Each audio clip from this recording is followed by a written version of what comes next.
Mm-hmm.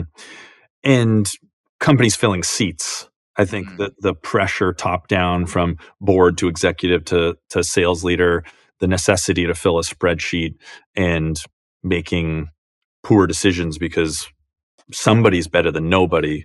Yeah. But in Happens all reality, the actually, time. nobody is better than somebody bad.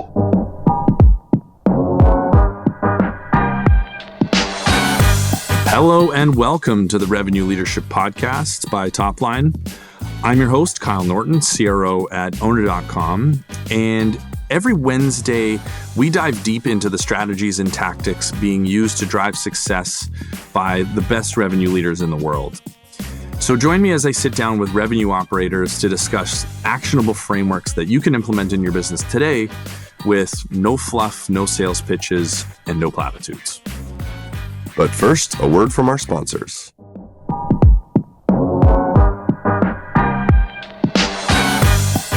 This episode is brought to you by Momentum.io. Momentum is a powerful tool for turning sales and customer conversations into go-to-market data. Using GenAI, it extracts, analyzes, and automates customer intelligence across your org. The best part, it's not a new platform for your team to adopt. It integrates seamlessly with your existing stack and writes data back to Salesforce directly. Some of the most innovative companies out there, like Zscaler, Demandbase, Ramp, 1Password, and even my company, owner.com, use Momentum every single day to capture forecast and churn risk, autofill Salesforce fields, share product signals, and track sentiment. So check it out with a free trial at momentum.io. Asad, Zaman, welcome to the Revenue Leadership Podcast. Appreciate you joining us. I'm excited to be here. Thanks for having me, man. And this is the first recording of the podcast because you and I know each other well. You're a guy that has a lot of incredible opinions about the topic I get asked about the most of anything, which is how to hire incredible people. So this is the official start of the podcast. So cool. I'm excited for it. I'm excited that you're doing a podcast, and I'm excited to be the first guest. Yeah. Honored as well. And now you're on the other side of the docket. I control the docket. It's very strange. I am usually the moderator. I don't do the other side often, so it's a very strange experience, but it'll be fun. Yeah. So let's start off. Just give people your 60-second bio. Who are you? And why are you capable of speaking about sales, recruiting, and hiring? So I run Sales Talent Agency, 16-year-old organization, helps tech companies build go-to-market teams, has done this across North America for 16 years. We're babies in Europe as well. We do a little bit of work in Asia. So we've seen the market over a long period of time in different geographies. Most of our work is tech specific. That's 80% of our market. We've worked with 1,500 companies. We've facilitated $1 billion in salaries. So we've had lots of repetitions doing this as well. And that makes us recognizable, gives us a good network. But more than anything, we think recruitment can be done methodically, systematically, in a way that's repeatable, predictable, and scalable. And we've just had a lot of chances to come up with systems and deploy them and see what's working and what's not. So that's my day job. And then I am in the Topline crew. I co-host Topline. And I also these days am writing the editorial for the newsletter. Yeah. And I'm a loyal listener. I've listened to every Topline podcast. So makes sense that this podcast is a branch of Topline. That's super exciting for us. We're very excited for that. Yeah. So $1 billion in salary. I didn't know that. That's pretty cool. Yeah.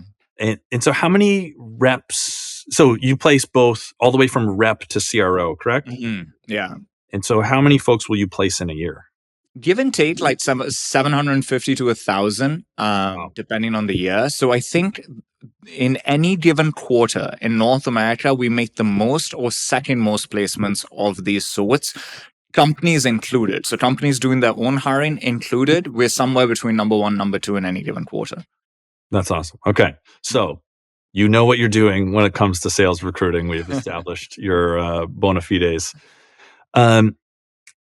So research would tell us that between a third and half of sales reps don't make it through their first year at a new company.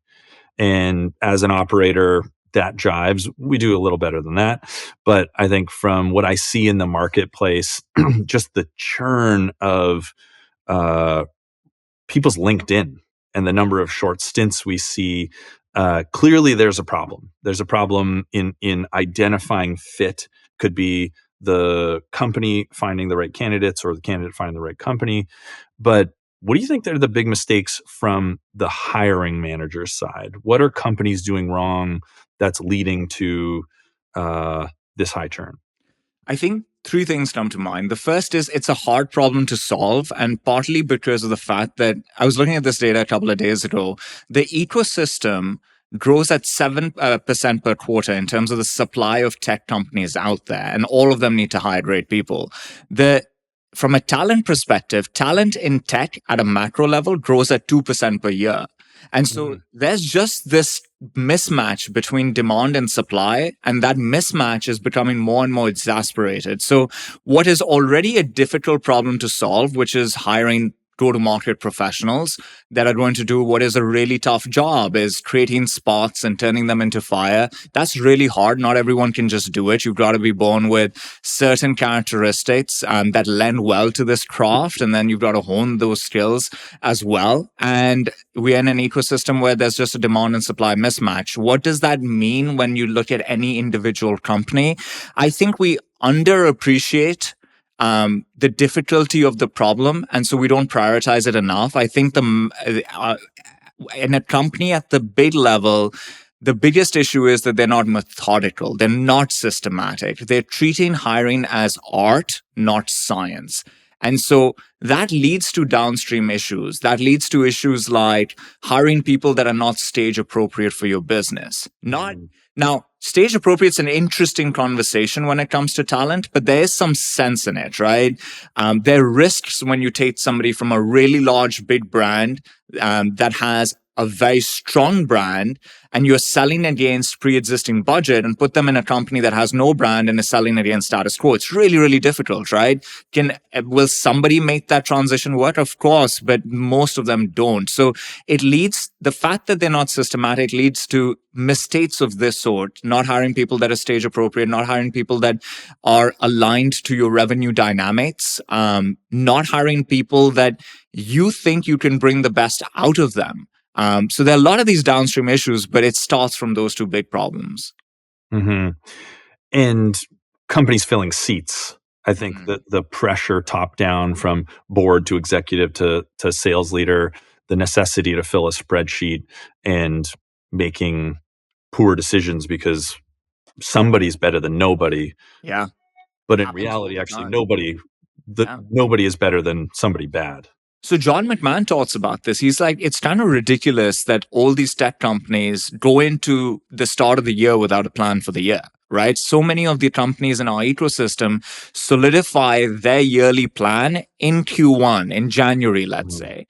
And then you start doing the hiring for that plan in a really aggressive way, because the hiring plan has to get signed off. And so a big chunk of our ecosystem is playing that game. So you're already behind when you get started. The right way to do it is you should be spending Q4 hiring so that you have time to onboard them, ramp them up. And then when you have a year, you have people that actually have a shot at hitting these numbers. So there's just so many issues when it comes to hiring against the plan. And I think people forget that never has an ecosystem had so many companies that scale at the pace that these tech companies scale. That this is a very unique ecosystem, right? When you look back at sectors that took off, this speed of hiring across so many companies never really happened before. Mm-hmm. And so it makes it really difficult. So when you're already behind and you get into market and now you're trying to hire really good people, the pressure of being behind leads to so many mistakes. You reduce your interview process. You don't qualify things well enough. You are stuck with two bad candidates and you made a bad choice, because it's easy to make a bad choice when you have bad people to choose from, right? Like there are a lot of these issues that play out. Yeah, I mean, you and I have texted about this in the context of what makes a great CRO, and one of the things that I said was it's a great revenue leader can think on a longer time horizon. Yeah, you don't get stuck in the month. You're able to think a quarter, 2 quarters, 3 quarters ahead, and it's very much this issue. Yeah, you're landing your annual plan in January, starting to hire, which is an 8-week cycle, with a 3-month ramp and a 6-month deal cycle. Well, you're already cooked. There's no way. I also think like there's a P&L fluency gap here that I'm sure you see, where you're just trying to fit assumptions to make the model tell you what you want it to say, as opposed to starting from reality. Okay, historically, what is our ramp? What is our deal cycle? What is, the pipeline necessity of these folks? And then starting bottoms up. You can torture a financial model and make it tell you anything you want. People forget that, right? And like, so that's how you get these like straight into the up into the right type of straight lines in these pitch decks that we see all the time. I think P&L fluency, the only thing that really is worth clicking into is something you taught me, which is you can't just take a course and develop it. It's more like endurance than anything else. You have to build it over time. And a lot of people, they start solving that problem once they are in role for the first time. And it's almost a muscle you should be working on developing years before you get the ultimate responsibility of a P&L, but no one does that. Yeah. Not to just blindly plug Pavilion, but I've had some of my managers do the revenue architecture school, and they're going to get into a bunch of the new rising executive stuff for this exact reason, just to start to prepare. And it's the book list I give people to start to prepare people for those jobs. Because like you said, the runway is short. The runway is short, and like waking up and deciding to run a marathon that day is no way to run a marathon. Your careers are similar. Yeah.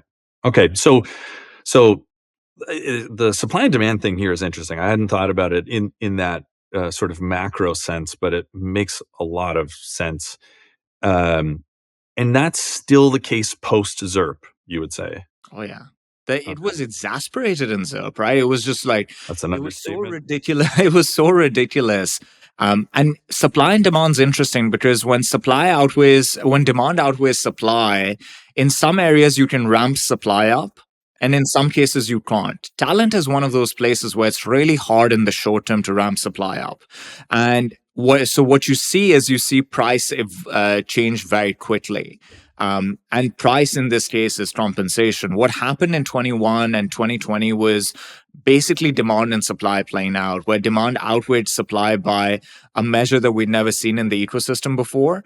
And that demand's definitely come down. But if you think about it, the ecosystem hasn't been decimated, right? Mm-hmm.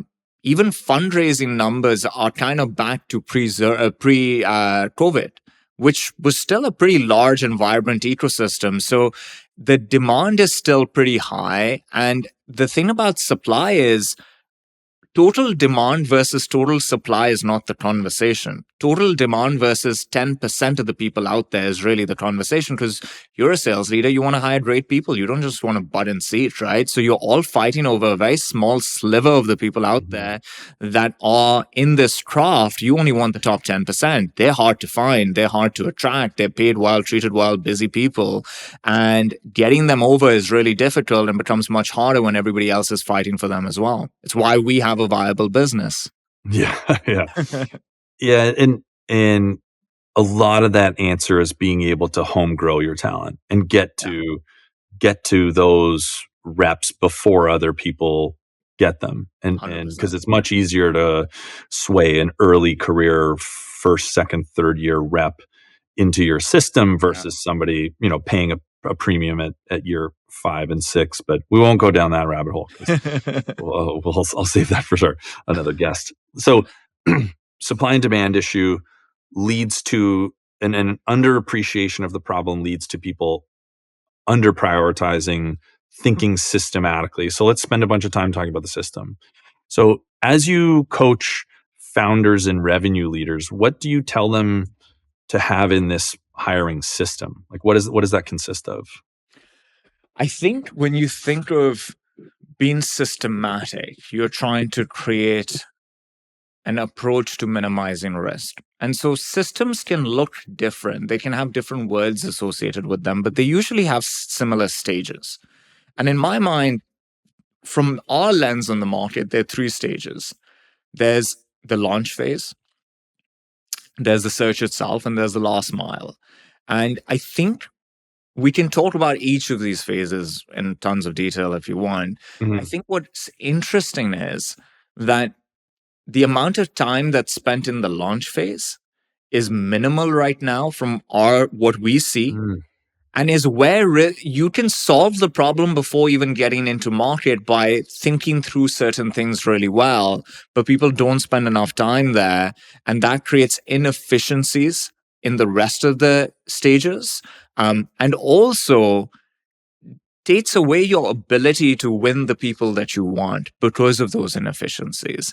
And so the launch phase to me is the most important one. And our data kind of backs this up, because one of the things I've done over the last couple of years is slow us down up front.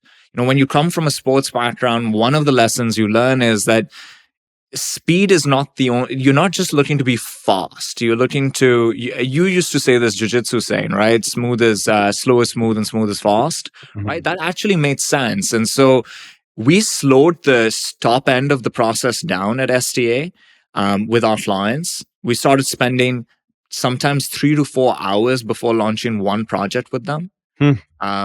That's the level of due diligence we were doing.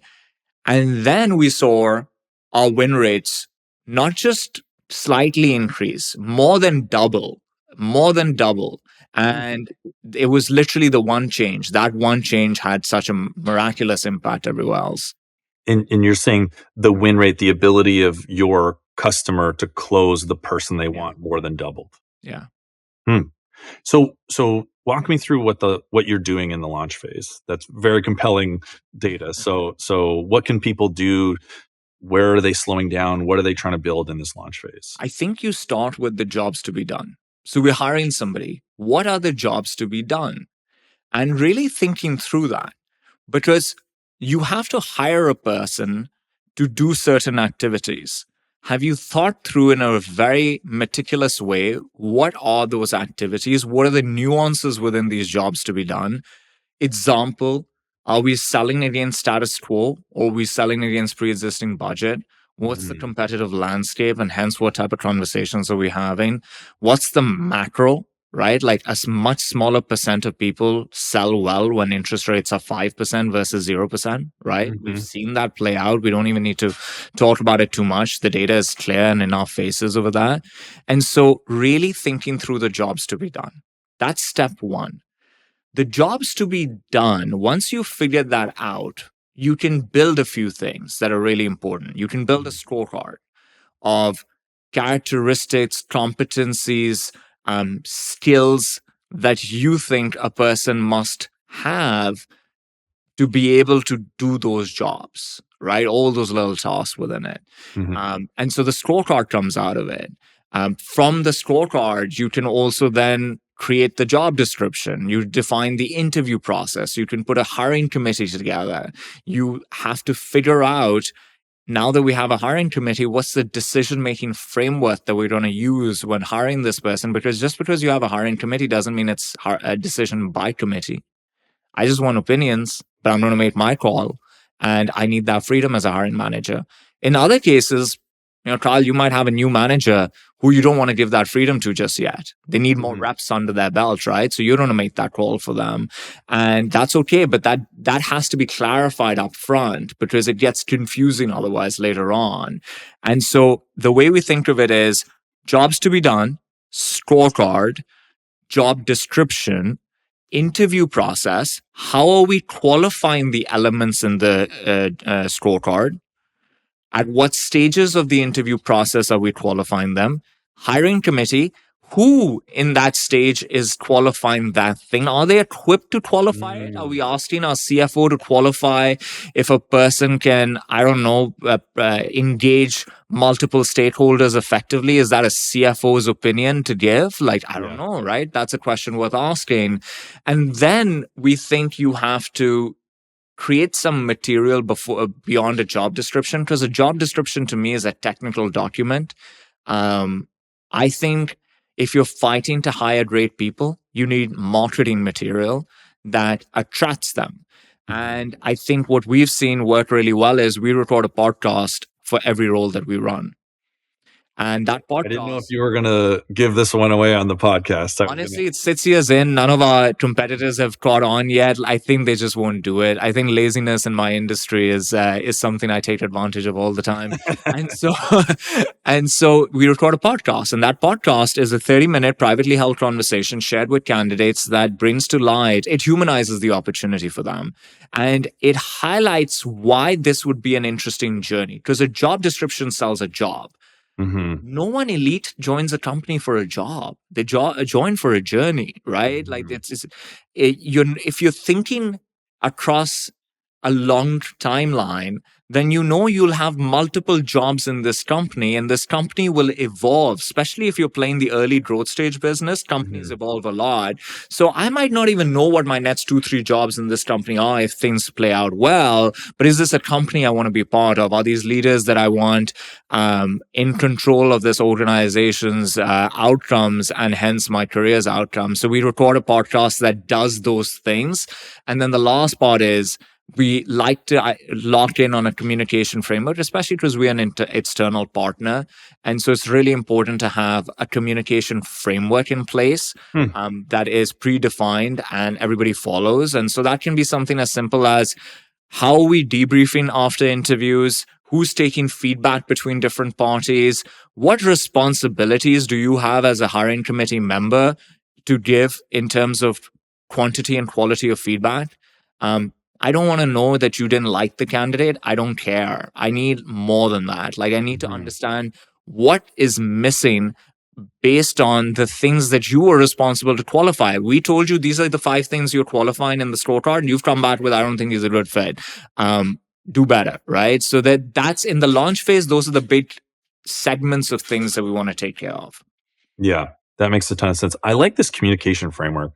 We have done this organically at Owner, but defining it more clearly. Like, I have expectations about the quality of notes that people leave in our ATS and how feedback is shared amongst the group, and when. Like, I don't want to read your notes. I don't want you to tell me about a candidate before I meet them, because I want to be unbiased when I go in. But codifying that communication framework, I haven't gotten to, which is a really great one. Energy needs a structure to move through efficiently and effectively. And I think with that in mind, that defines a lot of my thinking around just business in general. And this is where the communication framework comes from, which is, because remember, we're an external party, right? So we don't have the level of intimacy with everybody that you have, right? Like, your managers really well, and maybe organically you guys have a good flow going. Yeah. We have to quickly feel like an extension of your team, but we're just getting to know you. Like, we might launch a project within because we're firefighters, right? So part of our value proposition is, you've got a problem, we'll prioritize it like firefighters. We jump in right then. And so within 7 days of getting to know you, I need to feel like your partner, and I need systems and structures that enable that. And so you're giving the customer the communication framework and setting the expectations for them. Yeah. That's really great. great. If they miss calls, like, one of the things is we have a weekly debrief. If you miss it, we give you a lot of grief. Like, we push then, we push hard. In our world, there are a lot of vendors, there are very few partners. That's the space that I see.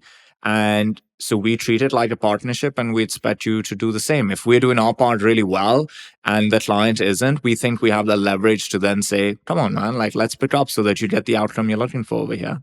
Interesting. And so going back to your comment around doubling win rates with more time spent on launch, what's the causal mechanism there? Like, what about being better at launch drove higher win rates? I think one of the problems that we were noticing in the market is that people were not really taking scorecards seriously. Very few had them.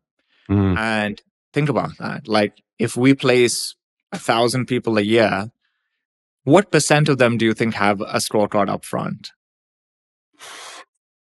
25%. Like a real legit scorecard? Yeah. Oh, like a legit one is like 5%.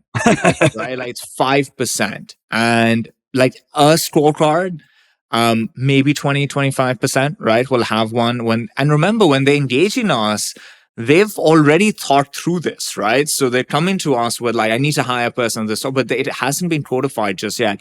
So I think helping companies really understand what is the problem you're solving, what are the various ways to solve this problem? Because people think commercial roles are one dimensional, but there are a lot of options, right? Think of an enterprise AE. You could hire an existing enterprise AE. You could hire a mid-market person jumping into enterprise. What are the nuances over there? And so it's really figuring out what are the ways to think about solving this problem, especially based on the constraints that we have.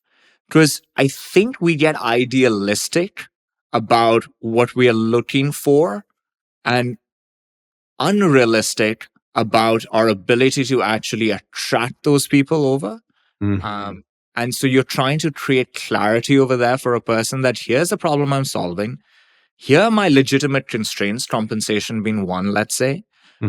Maybe location. I want people in office 4 days a week. Well, now there's a geographic constraint, not in terms of city, but in terms of radius around your office, right? Because somebody might say, I'm willing to drive 3 hours to get there. That person's living a pretty crappy life, right? And that crappy lives don't lead to great performance in our type of roles, right?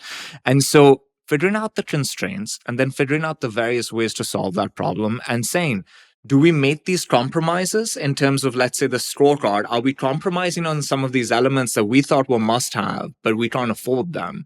Or are we finding more budget? Figuring that out, I think, made half the difference. And then making sure that there is a system in place in terms of how we are qualifying, who's qualifying, how we're communicating, and how we're running this.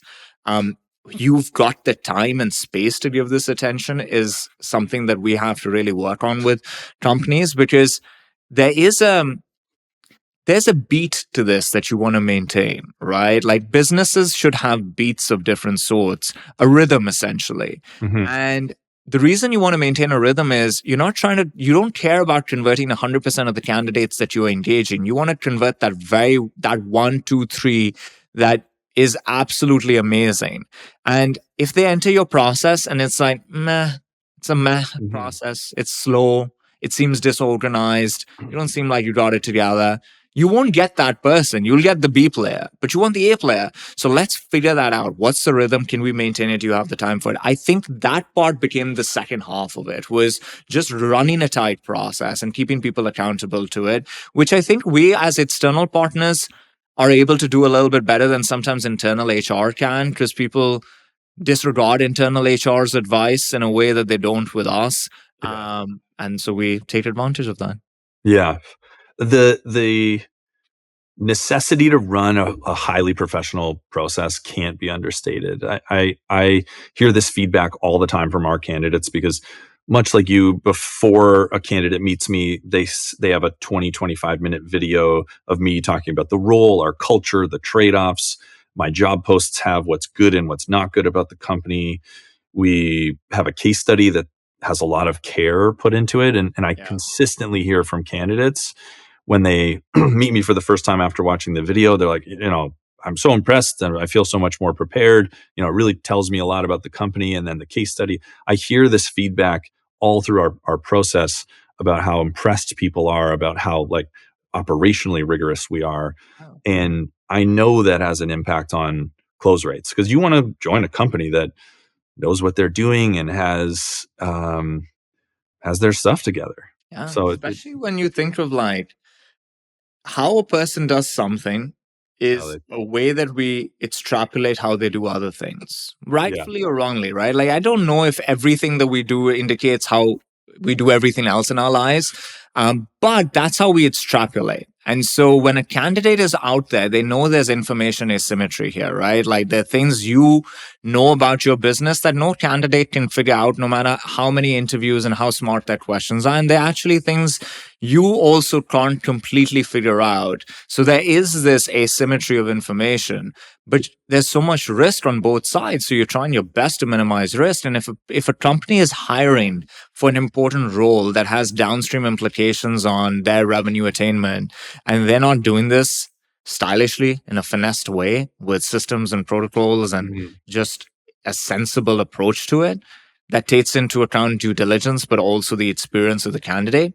they think that's how you do everything. And they might not be that wrong about it, by the way, because companies that are extremely haphazard when it comes to hiring usually are haphazard in other areas as well.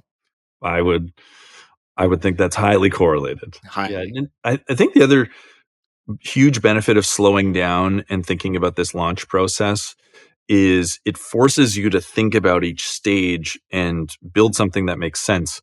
Like when something I do after we're ready to send an offer is I do mutual references. And so I send the candidate a list of every single person that's worked for me directly since my first head of sales role. So it has 8 years of my direct reports and all of my CS partners and all of my marketing partners, basically all the people that I would have worked most closely with. And it's got their phone numbers and LinkedIn URLs.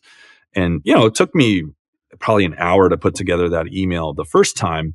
But then when it comes time to like, okay, you've done the case study, you've met our CEO, I'm like on the cusp of being offer ready. I send this email and it's got 25 names or whatever it is. And I'm asking for specific references and permission to go hunt my own references, which we'll come back to. That again, I really like that, by the way. I think very few people do it. You're the only other person I know other than Butch who does it. Butch Langwell from Toronto runs the Toronto chapter. He's literally the only other person I know who does it. Yeah, and it lets the candidate feel much more confident that they're opting into a competent leader if they're willing to give you that many people to speak to. But I wouldn't have thought about that unless I was thinking methodically about each hiring stage. Okay, cool. So this is a ton on launch. Let's move to search. So one of the frequent challenges that people have is like, I can't get good people into my funnel. I don't know where to get candidates. My job postings on LinkedIn. I'm doing this, but I can't get good people in. How do you structure the search component, and what can founders and revenue leaders do to get more high quality people into the funnel? I think that if a company there are 3 places you can find candidates from, because this is a find and attract problem, right? And so you can find people through your employer brand and your network of employees, right? As smaller the company, the smaller the brand, the smaller the network, but you can actually find pretty good people out of it. Now there are nuances in a hot market. People will they'll actually be very skeptical about giving references because everything's going well and they only want to do it if the person can make them look good. But in a down market, that bar for quality goes away because there's so many layoffs and you're just trying to help people, right? So you're like giving tons of references. So there are nuances to it. The second place are job boards. These are active candidates, right? So it's important to understand the dynamics of the channel. The dynamic of the channel is your job gets posted on a job board. A candidate is actively looking for a job. Maybe they're unemployed. Maybe they are curious about the market. Maybe they feel insecure in their current job, right? Maybe it was 2023 and layoffs are on the rise and this person's like, I need to manage some risk here. And so even though I haven't been hit yet, I'm going to look around, see what's out there. And so all of those people are going to the job board and they're looking at what's available and they'll apply for the ones that made sense. You are hoping when you post a job, especially in normal markets where people are not as aggressively looking for jobs if they're really, really good at what they do, you're hoping that the right person comes across your job post at the right time. Right. And the job descriptions, just go on LinkedIn and search for, I don't know, account executive mid-market. Look at how differentiated these job descriptions are. They're literally the same. Everybody's job description looks the same. And how things look matters, because if I open a list of 500 things that look the same, we know what it happens on the resume front, right? When an HR person gets 100 resumes that look the same, they spend 5 seconds on each one. And there's just a nauseating, monotonous exercise. Kind of looking for jobs to apply to is also a nauseating, monotonous exercise as well. And so it's a luck-based strategy. It's a luck-based approach, and luck isn't strategy. Luck is just trying to get lucky. Now, I think you should always try to get lucky because the friction to try and get lucky is very minimal. You just post a job and sit back. But you can't rely on it. The third place are people out there that can do this job really, really well. They have no idea who you are. They're not even looking for a job. somebody's got to approach them. And I think, STA's genesis was interesting. There were no HR people in STA. I don't even know most HR stuff. The founders were sales leaders. Most of us are salespeople that became recruiters. And the reason was this belief that if you want to optimize for quality in a predictable way, you're going to go outbound. Just the way that if you're an early stage company and you're trying to get some deals in, you're going to go outbound. You're not just going to put up some Google ads and sit back and wait, right? And so if it doesn't work on the go-to-market side, it won't work on the talent side usually. Those two things actually see the similar dynamics. And so I think it starts by, for most companies, the problem is that there's no one headhunting. And you don't need STA to headhunt for you, right? We're good at it, but you don't need us. You could do it yourself. Somebody has to do it. It could be hiring managers doing a bit of it. You could have internal recruiters, build a bit of an internal agency, the way Roberge talks about in Sales Acceleration Formula. Don't have an HR person who studied HR to do group benefits in a large company to be your headhunter. That won't work. Yeah. But you need somebody headhunting. That's the number one problem that we find in the market. No one's trying to headhunt. Do you think hiring managers doing this is effective? I don't know, man. I go back and forth on it. I'm a little bit like, I think hiring managers should be opportunistic, right? And so I think there are a couple of things that they can do, because I think frontline managers people underappreciate how difficult and how important that job is. I think when it comes to culture, no one impacts your culture more than frontline managers, because a big part of culture is conversations, and the most important conversation is manager and rep, and they're having so many of them. So I think it's a really important role for that reason. And for many others. I also think their job has become harder over the last couple of years as we've gone remote, as the economy has become more challenging. I think frontline managers have a tougher job, and there are more pressures on their calendars than ever before. So I think, are they going to go and headhunt all their own candidates? They could, but some other ball will get dropped, because it is a lot of work. That's why companies pay us as much as they pay us, right? You get paid in proportion to the difficulty of the problem you solve. And so if we're charging like $20,000, $30,000, $40,000 for account executive type placements, you can imagine that this is a tough problem, and companies think they understand how difficult it is. So if you're willing to put that type of payment on it, then getting your hiring managers to spend all their time doing it and their existing team suffering, I don't think makes sense. I do think hiring managers should build a brand. You've done a phenomenal job over time to build your presence on LinkedIn. I think the main ROI for you over there will be that you will be able to find candidates without paying me $30,000, $40,000 a pop, right? And that's certainly the driving reason. It's hundreds of thousands of dollars in legitimately value. That just for me posting twice a week. Think about that. It took a bunch of years of posting twice a week, and you got to have something to say. But yeah, it's that's the reason to do it for me. I think if a hiring manager is doing that, if a hiring manager has been opportunistic about making sure that they're uncovering new talent from within their team, so asking, who do you know?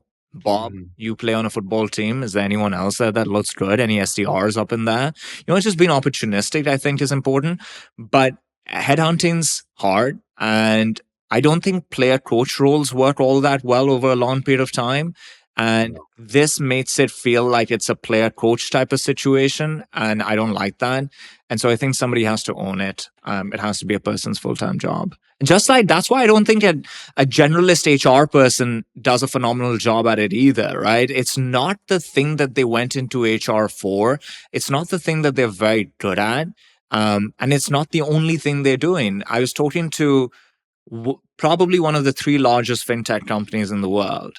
A very historic one. Lots of people have come out of it. And they came to me because they were really struggling with their mid-market team from a hiring perspective. And when I looked at their talent team, the capacity of that team was just, the capacity plan was completely off. They were managing 25 to 40 requisitions a person. My headhunters at a time. My headhunters headhunt for 5 roles at a time, maybe 7, 8, 9 once they're experienced, right? And if there's some overlaps in those roles. Think about them. So they're not headhunting. It's like, they can't. I'm surprised they're breathing. There's just too much on their plate. And so that, I think you need somebody to own it. The ROI on great recruiting is insane. Absolutely. I'm lucky. Currently, I have great recruiters. At Shopify, I had awesome Yeah. recruiters.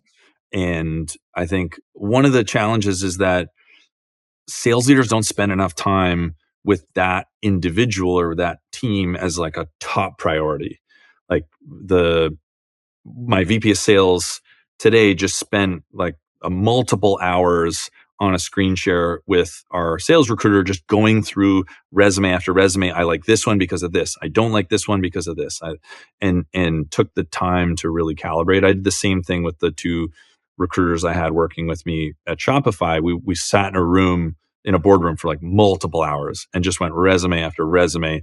And I have a fairly detailed written scorecard, and so we were mapping those two things against each other. But very few leaders take the time and are diligent enough coaching that recruiter to be highly aligned with what you need. And so you just end up with churn. You just end up with 7 first rounds to get 1 case study. And I think you just touched on something really important. Like, as saying our launch phase is 4 hours, a big part of that is learning about the company, so that we're not just saying, oh, this is a great company, they raised a Series A round, this is what they do, here are some customers that they have. But we're having a technical conversation with candidates and helping them assess risk and upside of this opportunity versus other things that they can consider. And we want to get very technical by understanding things like win rates by cohorts and things like this that allow us to have good conversations. And usually the HR person sometimes is sitting in on those conversations and they're learning these things for the first time. And I'm talking about Series B, Series C companies. So it is a problem. It's like revenue leaders are not spending enough time with the partner because they don't think of them as a partner. A lot of times they don't think of agencies as partners as well. I think you have to earn that respect. But you have to know that you're solving for it to be able to earn it. Yeah, that makes a ton of sense. Okay, let's talk about scorecards. We'll come back to last mile if we have a little bit of time, but this is a question I get constantly, so I'd love your take. So let's just talk about sales reps. What does the scorecard for a sales rep look like? How do you structure this? How do I make sure that it matches my stage, deal profile, all that? I would love your sense on building a scorecard. I think it's important to recognize that a scorecard is not there to give you a binary answer. Scorecards help you. Hiring is a probabilistic thing. And so it's supposed to help you understand the probability of success versus failure, which is why we think most scorecards have a huge flaw, which is there's no hiring memo associated with it. It feels like if it's a 7 out of 10 or an 8 out of 10 or a 9 out of 10, like a lot of times 9 out of 10s don't work out. A lot of times 5 out of 10s sometimes 5 out of 10s can work out, right? And so it's not as binary as people think. And so that's my first issue with it. I think a scorecard needs to enable your thinking around this bet that you're making. And thinking requires reflection and memorializing those thoughts and actually socializing those thoughts amongst the other people that you are involved with. I think that's one area that I think is a huge opportunity in the ecosystem, because I don't see anyone do hiring memos. We ask people to, no one does it. I teach it in my course at Pavilion, but I think it's hardly ever done. What is a hiring memo? Can you explain that?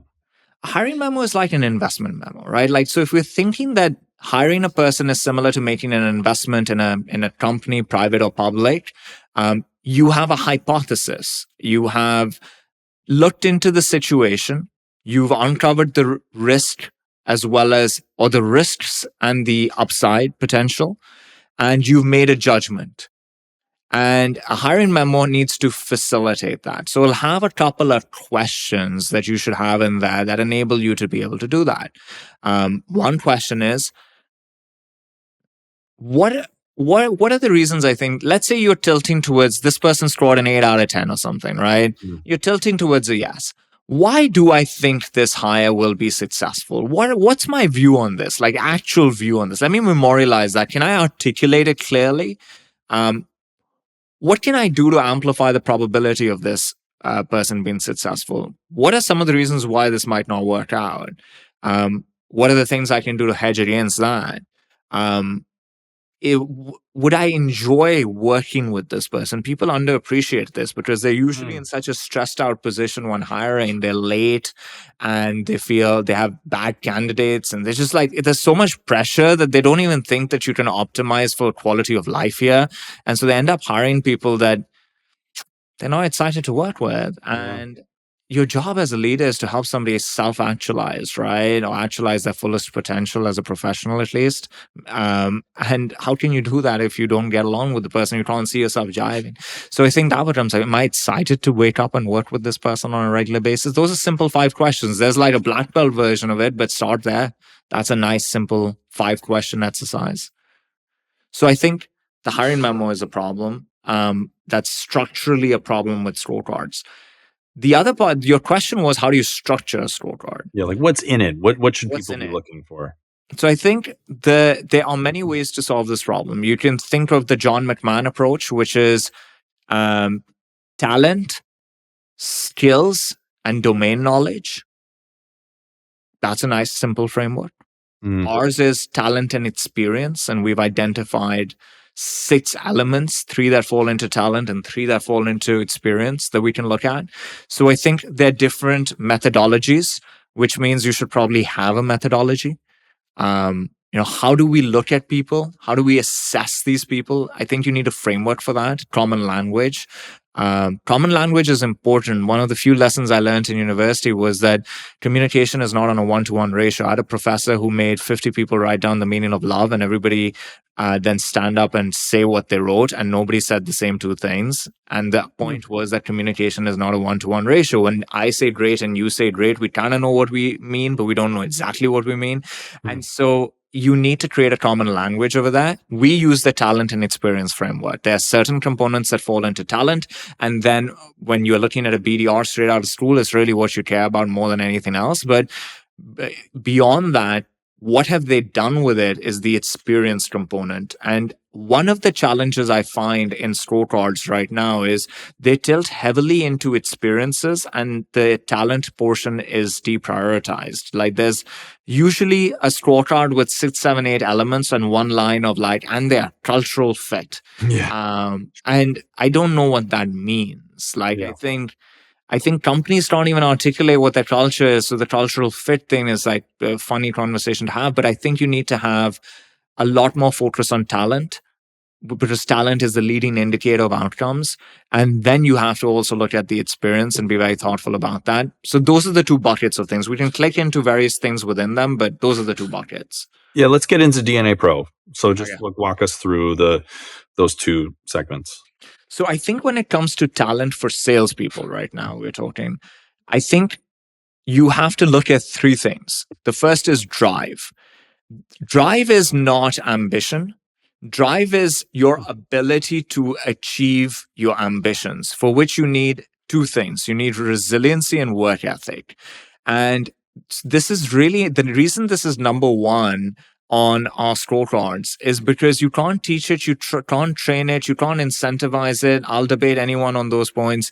I think a person has it inherently or they don't, and you can direct drive using commission plans and whatnot, but activating it, sure, maybe like Tony Robbins can activate drive in somebody with a real good pep talk. But I think as leaders, the opportunity cost of even trying to solve that problem is just not worth it. So you don't have the runway. You don't have the runway. Like you need drive there. So drive is number 1. It is the combination of work ethic and resiliency. That's how those are the elements within it that we're trying to qualify. And the way to think about it is, for a salesperson, if their goal is on the other side of a wall, will they run through, jump over, or dig under that wall to get there? And how do you qualify that? You qualify that by looking for moments in their life where they've done that already. And so I'll give you an example of an answer I didn't like, which was I asked somebody, what's the toughest thing you've ever gone through? And this was a person who was entering the workforce. What's the toughest experience you've had coming up? What was tough about it? How did you navigate it, etc.? And the person gave me an example about going to France for exchange in university. And it was just really tough because I didn't know the language. I didn't know the language for the first few days, so Paris was tough. And I was like, I know, I get it, but what I'm selling you is a lot tougher than your 2 days in Paris without knowing people and the language. And so you need to understand whether or not they've gone through difficult things and overcome these challenges before. And you want to ask them for 2 to 3 examples, because most people have one good one in them. Let them give their heart and soul to you in that answer, and then be like, good, give me another One more. one more. And then they'll give you the second. They don't expect the third. Be like, okay, one more. And if they don't have I 3 good love ones, that. they're I'm probably stealing not this that. today. Yeah, you just keep pushing. You're like, okay, one more. And then it's like, if they were truly driven, they'll have 7 more for you. But if they're not, they'll have 1 good one, 1 B, and then 1 C. Okay, so So drive. that's the first. The next one is nature. So nature is, in my mind, emotional intelligence is kind of the bucket of things that we're trying to identify here. And emotional intelligence has many variables within it. And you're trying to figure out the balance of things based on the particular role in the particular company and based on what the company does, who they do it for, and what stage they are in their life cycle and the maturity of their internal infrastructure. So I'll give you an example. If you're hiring a salesperson into a seed round company, they are searching for product market fit or early signs of it. The founder has done founder-led sales. They're now hiring 2 salespeople to see, can I create some momentum with them before I go out and look for a sales leader? Right approach, right? So they have no playbook. They have no defined way of doing things. They don't even have a sales leader. You need a person that's super adaptable, can deal well in ambiguity. On the opposite end of the spectrum, if you're hiring for, Salesforce as a customer, Salesforce has a playbook that you need to follow. And the guardrails, the goalposts are quite narrow. And so what Salesforce needs you to do is, here's a way of doing something. Before you start improvising and figuring it out your own way, do it the way we've said over and over again. And then if you're really good and you earned our trust, we'll hear your idea on how to do this a bit better. So you're looking for a very different set or balance of things over there. So nature is emotional intelligence, and within emotional intelligence are all the characteristics within a person. And you have to ask yourself, what's the balance of those things that we're looking for based on our specific situation versus a template from the market? Because companies are specific and unique, and what they do and who they do it for is quite specific and unique. I think a thing that I find in 95% of scorecards has to find its way in when it comes to nature is strategic empathy. I don't care if the person's an empath or not. Not everybody has to be an empath. But can you put yourself in the shoes of somebody else and look at the world from their perspective? There was a dean at UFT who wrote a book called The Opposable Mind. And he looked at, I think, a couple of hundred really successful people to try and find the common thread. And the thing he figured out was there are very few common threads, but one was that they can look at the world from different angles without being too tied to one particular angle, and then really debate it and trying to find the actual essential truth that they need to double down on. I think salespeople, we need to be able to connect with different personality types. We need to be able to connect with an amiable person versus a driver versus an analytical person versus an expressive person. We need to be able to look at the world from people in different seniority at different seniority levels. So a VP versus a director versus a C-level person. And we need to be able to talk to people in different functional areas of a business. And so I think it's highly critical for a person to be able to put themselves in other people's shoes and look at the world from that perspective. So while the balance of characteristics evolves, I think based on the company and its specifics, I think that thing usually finds its way in. Okay. So drive, nature. And then the last one is acumen. So acumen is focused curiosity and intelligence. I'm not looking for general curiosity. I don't care if this person's going down rabbit holes looking at World War II artifacts or why the politics in Bangladesh are a certain way. I need this person to be focused with their curiosity because I'm trying to qualify, can they develop domain knowledge, right? Because I think trust is an underappreciated economic force. And when you think about trust in a commercial setting, a lot of it is developed based on the customer's read of your domain knowledge, right? If you understand your domain really well, this domain well, the quality of your conversation builds a little bit of that initial trust with a person. And so how do you do that? You have to have focused curiosity. So you have to put your head down and go and learn, listen, read, talk to people to develop that knowledge base. And you need to be intelligent, because you can have all the information in the world with a bad processor and you'll get really bad ideas and bad outcomes, right? Like, having done this now for 10 years, I've been at this for 10 years, Kyle. You and I have known each other for 9 of them. And so, having done this for 10 years, I've met a lot of leaders who have had long careers. And in those long careers, they've gotten their hands on a lot of information, but they're unable to come up with good, interesting, actionable insights based on that information. So I'm looking for a person who can actually take in and build a knowledge base and has the processor to be able to then use it effectively as well. That to me is super important, and it's really hard to qualify. It's really, really hard to qualify. But there are questions that you can ask that are really interesting. Like, what's something really important that you changed your mind about recently, and why? And then ask again. Give me another one. I think give me another one is the most underappreciated interview tactic ever, because people prepare, right? But do they prepare 4 answers for one question?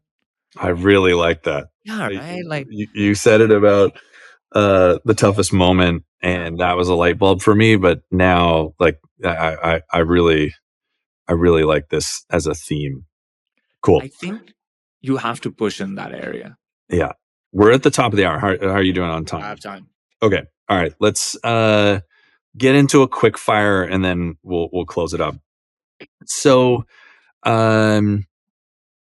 what do you wish you knew as a leader? Now you're running a company. What do you wish you knew as a leader that you wish you had known 3, 4, 5 years ago? I think a lesson I've learned over the last bit is that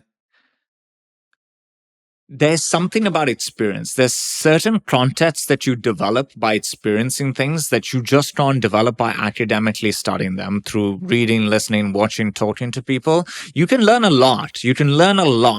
But there's another edge that you get when you experience something. And not just because you experience it. If you experience it, you reflect on it, there's something to gain from that. And that's hard, because when you're young and you're coming up in your career a bit faster than most people, you hope that you can just learn your way to hedge against, your trade-offs. When people bet on you, the trade-off is experience and the insights that come from experience. You hope that you can hedge against that, but some stuff you have to experience. That's a good one. What's the most common advice you give to leaders? I'm trying to get into their heads that there's an unwritten contract between them and whoever's decided to work for them, that person believes that out of all the choices they had, you're the best person to help them become the best professional they can be. And you need to take that responsibility very, very seriously. I think people do not take that responsibility as seriously as they should. And I think once you understand how big of a bet that person is making, this is their life. And they think you, manager, are going to make them the best that they can be. I think trying to get them to understand how seriously they need to take that, if you can get them to figure that out, the downstream effects are what you're looking for, right? Then they take it seriously and they do the right things, spend a little bit extra time with the person, etc. It's that belief. I try to get that into their heads through various conversations. You can't do it in one conversation, so I'm just hammering it over and over again. I talk about servant leadership and leading from service all the time. And I could not agree more there. It just has such a fascinating downstream effect all the way through the customer. 100%. What's the hardest lesson you've had to learn as a leader? I think the hardest lesson is that I'm really good at the macro environment. And so I can predict things a little bit better than I think the average leader. So I'll give you an example. In 2021, Q3, I was pretty sure that the market is turning. I know this. I sold every stock that I owned. I got out of the market at the peak. And at STA, in Q3, we were talking about how the market's going to turn. It's going to be really bad. And there were things that we were doing to reduce our risk. And remember, for the next 3 quarters, we had our following 3 quarters were the best 3 quarters in our history. So it was this odd situation where our P&L has never been better. I think in those 2 years, we made more profit than the previous 6 years put together, right? So we capitalized on that market without overextending ourselves. It was good times. But we've got me as CEO talking about, but this is all going to go to hell, guys. And I think that was really good. But no matter how much you can predict, there's certain things that are just going to hit you in the face. The fact that it's going to feel like running uphill with the wind in your face and a bunch of weights on your back, you can minimize that by having some foresight. You can't change the equation. You're still going to be running uphill with the wind in your face and a bunch of weights on your back. Mm-hmm. I think this was a hard lesson for a lot of folks to learn. Okay, last quick fire. What's the best thing you've read in the last 12 months? Barbarians at the Gate. I don't read books as much for work anymore because I'm consuming so much of other sorts of content. So at the end of the day, I'm looking to read things that are a little bit more fun to read so that I can make myself do it at 11 p.m. on a Tuesday. And so I look for books that are a little bit edgy and salacious, and Barbarians at the Gate is just the perfect balance of it all. You learn a bunch about private equity. It's super interesting. It's well written. It's edgy. It's probably the best book I've read in the last 12 months. Very cool. Okay, last thing. How can people find you if they want to learn more from you about this? Where do they go? I am on LinkedIn here and there, so you can find me there. And then Topline, we do a podcast every week. We have a newsletter. We have a Slack channel. Find us from the format that you like consuming content. If you want to read, sign up for the newsletter. If you like listening to a couple of people pontificate about the market, listen to the podcast. And if you like hanging out with a bunch of cool people, join the Slack channel. Do all 3 if you want. We'd love that. Awesome. Well, I really appreciate it. I have a bunch of notes and takeaways. Certainly, asking for tell me another example is a favorite of mine, and I have some good tweaks I want to make to our process based on how structured you've been here. So thank you kindly, my friend, and we will talk very soon. We're gonna have to do another run at this. There's a lot more to discuss, but I really appreciate being on it, and it was a lot of fun, and congratulations on the launch. Yeah, appreciate it.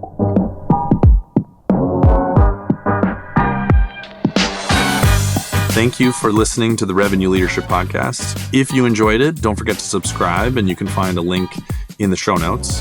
And be sure to leave a 5-star review, share it with your network, and please join me next Wednesday for another great conversation.